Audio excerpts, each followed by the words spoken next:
Barrow, Alaska, a small town on the Arctic Circle, is preparing for its annual 30 days of night, a period during the winter when the sun will not be seen. People who don't want to suffer the extended darkness leave for Fairbanks or other parts south. As the town gets ready, the stranger Ben Foster rows ashore from a larger ship, then trudges towards Barrow. Once he arrives, he sets about sabotaging the town. He steals and destroys all the cell phones, destroys the town's only helicopter, and kills all of the sled dogs. Barrow's sheriff, Eben Olemaun, investigates these crimes. As he does so, he learns that his estranged wife, Stella, who moved out of town a while ago, missed the last plane out of town and will have to spend the 30-day period in Barrow. Although they try to avoid one another, when Eben confronts the stranger in the town diner, she helps subdue him and take him to the station house. From the jail cell, the stranger taunts Eben, Stella, Eben's teenage brother Jake, and their grandmother, Elizabeth McCrae, telling them that death is coming for them. Just then, vampires attack the local telecommunications center and power supply,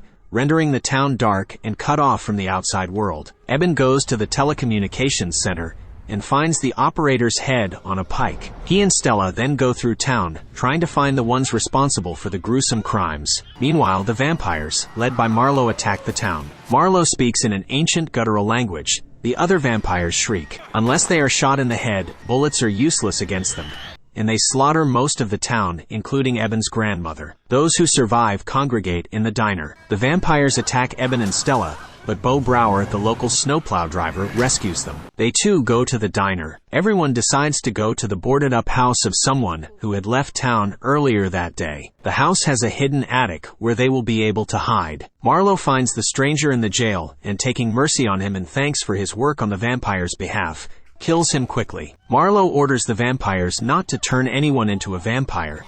They will slaughter the town and then disappear in order to preserve modern humanity's belief that vampires are the stuff of bad dreams and nothing more. Over the next week, Eben, Stella, Jake, and 7 others stick it out in the attic. They fight about leaving, but most stay.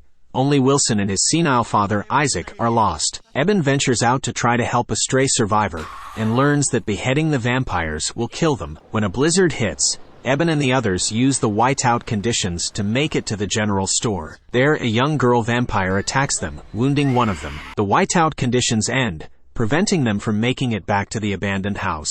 Eben decides everyone should go to the station house. He will provide a diversion by running to his grandmother's house. She grew marijuana and has an ultraviolet lighting system. Eben makes it to the house, turns on the generator, and turns the light on the vampires who have followed him. It hideously burns one, forcing Marlow to kill her. Eben escapes the house, but the vampires are in pursuit. Bo comes to the rescue again, killing many of the vampires with his plow. He crashes into a hotel and then ignites a box of dynamite, hoping to incinerate the vampires. His ploy is unsuccessful, but it gives Eben the time to make it to the station house. There, the wounded member turns into a vampire. With some shred of his humanity left, he asks Eben to behead him. Eben complies. 2 more weeks pass. Stella and Eben see someone signaling them from across the street. It is Billy Kitka, Manu Bennett, Eben's deputy. Eben and Stella make it to Billy's house. When the vampires attacked, he killed his wife and daughters, but the gun jammed before he could commit suicide. Stella and Eben take him back to the station house.